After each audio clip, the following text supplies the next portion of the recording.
So first of all, I want to double click on the Athos multi-cloud environment that we support today. So as you can see, Athos is a truly multi-cloud platform where you can choose where you want to deploy. So you can deploy it on Google Cloud using GKE, and you can deploy Athos in your on-premises data center using Athos on-prem. So for the Athos on-prem, there are two options, right? You can deploy them on bare metal, or you can deploy Athos on-premises on the VMware clusters. So in both of this environment, in the on-prem environment, how this works is that Google will basically supply the software, right, to the customer, and the customer will then basically get ready their hardware for the installation. So in the case of the bare metal, the customer is responsible for getting the hardware ready, and the hardware needs to support, a minimum specs that is provided by Google. And then this hardware will comes with its compute, storage, and the networking in the data center. And then for the case of the VMware, the customer will have to, on top of the server, compute, storage, and the networking, there will be a vCenter or a hypervisor layer that customer needs to get ready. So that is the option. And then Google will basically provide the support for the Athos software that runs on the hardware in your data center. And then on the multi-cloud front, Athos supports both on AWS and also on Microsoft Azure, right? So in this environment, what we do is that we basically help the customer to create the clusters inside AWS or on the Azure cloud, and then we will then help the customer to automate the installation of the GKE cluster in the other cloud environment.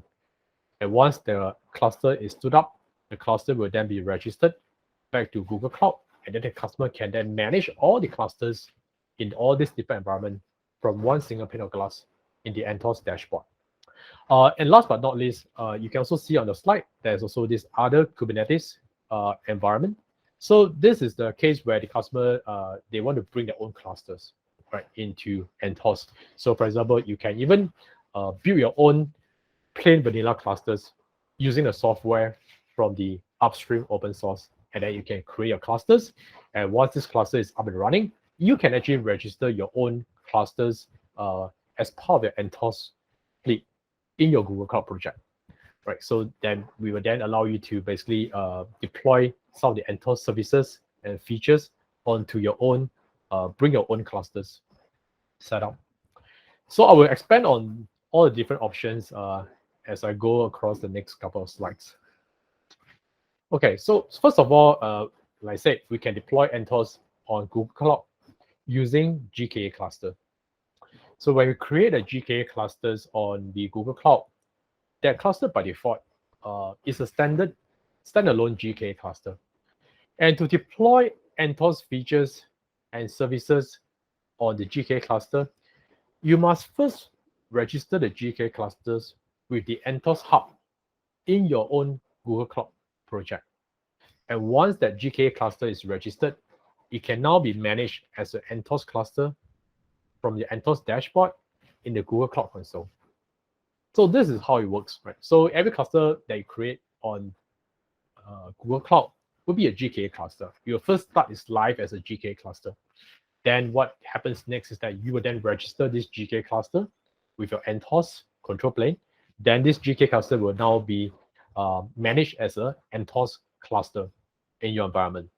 So this registration process is all done via API, and the credentials that you use are your Google Cloud Service account, or you can also use GKE features such as world identity, right? So these are all the different mechanisms to provide that identity of the clusters to Google Cloud, so that Google Cloud can then successfully validate this identity and then register this GKE cluster as part of your Athos environment. So next will be the on-prem. So Athos cluster on VMware, which is also called GKE on-prem.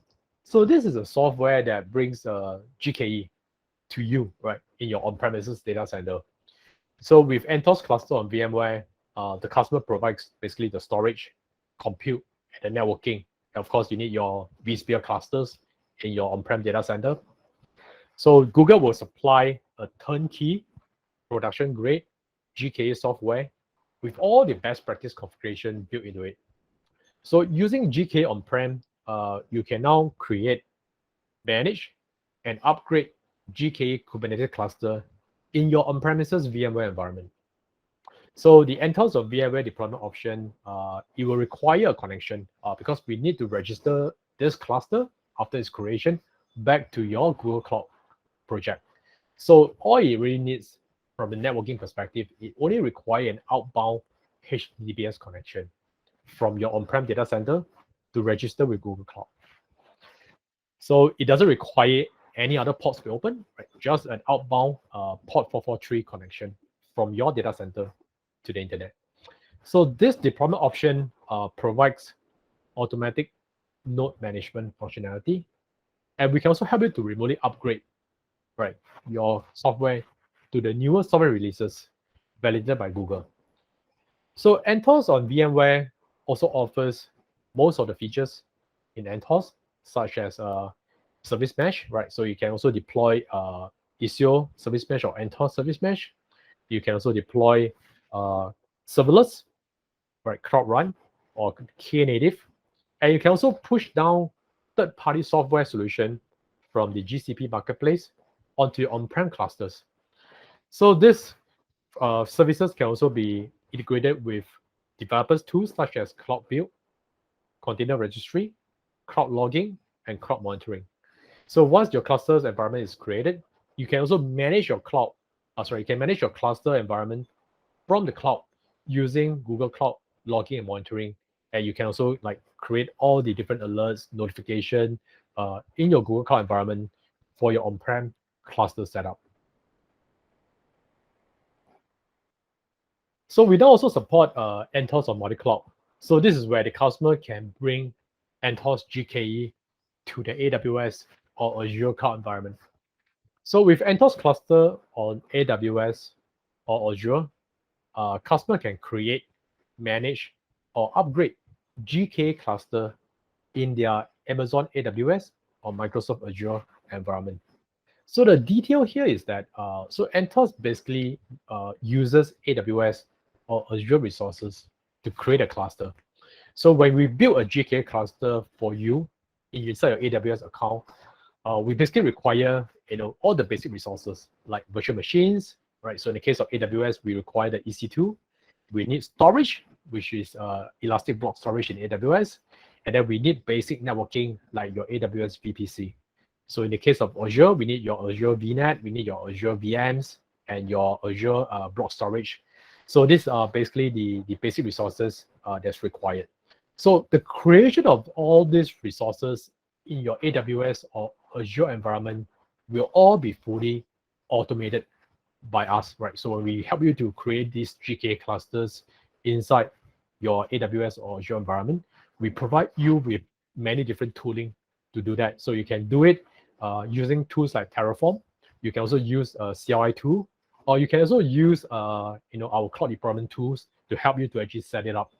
So once this environment is actually like ready and created, then the tool will then start to install the GKE software onto your AWS or Azure, the virtual machines or the servers, and then we will then continue on to create the GKE cluster inside your AWS or Azure environment. So once this cluster is stood up, it will then automatically register back to your Google Cloud project, and this is where you can then manage all this cluster environment sitting in your AWS or your Azure cloud from one single pane of glass in the Athos dashboard. So Athos GKE on AWS also offer Athos features and component products such as Athos config management, service mesh, Cloud Run, Cloud Monitoring and Logging, for your day two management. So once the cluster is created, you can actually manage and view your GKE cluster in AWS from Google Cloud Monitoring and Logging. So for customers who want to build their cluster directly on bare metal server without a hypervisor, Athos supports the bare metal cluster deployment option. So let me just talk about why customers do this. So generally speaking, right, customers choose this option sometimes because they want that high I/O speed. right? They need that networking speeds for some specialized workload, or they want to run some kind of workload that require special hardware such as like GPU, right? So they need the GPU. And then for telcos, today we have seen a lot of telcos. They have actually deployed, clusters using this bare metal approach at the network edge locations, right? So they want to bring the application closer to the user. So this is for use cases such as 5G MECs. So Athos on bare metal work with a variety of Linux distribution, and it also supports Athos features such as Athos config management, service mesh, cloud run, and cloud logging. So as you can see on the slide here on the bottom right-hand side, these are all the Linux distribution that customer can choose when they want to deploy Athos on bare metal. And lastly, for a customer who have existing non-GKA cluster, right? So today you might have an Amazon EKS cluster, for example, or Azure AKS cluster. So this cluster, it could be your existing production environment, or you have an on-prem enterprise-grade container platform such as OpenShift, right? So you have all these clusters in your environment today, but these clusters, they are, using Kubernetes created by other vendors. So these are non-Google GKE. So what we call these clusters, we call this, we basically, term this cluster as a attached cluster. So by using this attached cluster option for Athos, we can still allow the customer to basically bring all this cluster into the Athos environment. So all we need to do is that you basically need to register this cluster with Google Cloud. And then once you have registered, you can then manage all this cluster together with the rest of your Athos GKE cluster as part of your Athos cluster fleet. Again, from that single pane of glass in the Google Cloud Console. So in this deployment model, so Google basically provide the support for the Athos services running on these third-party Kubernetes clusters, but the customer and their vendors will basically still own the support of their Kubernetes stack inside that third-party cluster. So with Athos attached cluster, customer can still enjoy some of the Athos features such as Athos config management and also service mesh. Okay, so now with Athos identity service, I'm going to talk about how we manage logging in or authenticating with all this cluster environment. So imagine today you're going to have like so many clusters across your multi-cloud environment, right? So I have a cluster here, a cluster there, AWS, Azure, on GCP, and then I have a cluster on-prem. So how do I, consistently log into all these clusters, sitting in all of these different environments?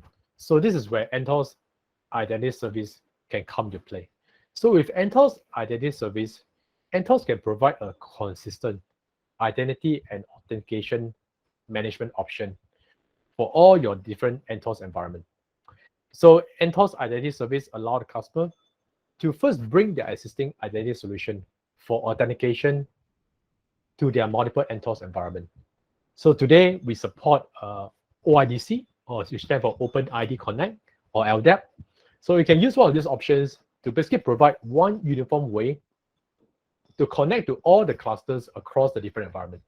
So the users can log in and use the Athos cluster from the command line or from a cloud console, right, using your existing identity provider like LDAP or OpenID. So this is very neat. And then in the Google Cloud Console, you can also access to the GKE dashboard, where you can now orchestrate and manage all of your clusters, whether they are in Google Cloud or on other cloud providers or on premises, all from one single pane of glass. So at the end of this session, my presentation, I'm going to do a short, maybe 10 minutes demo of this dashboard to show you, just in case there's folks in the session who has never seen the Google Cloud Console yet. So this single pane of glass dashboard will provide the customer with a consistent operating model with access to GCP services across all these different environments.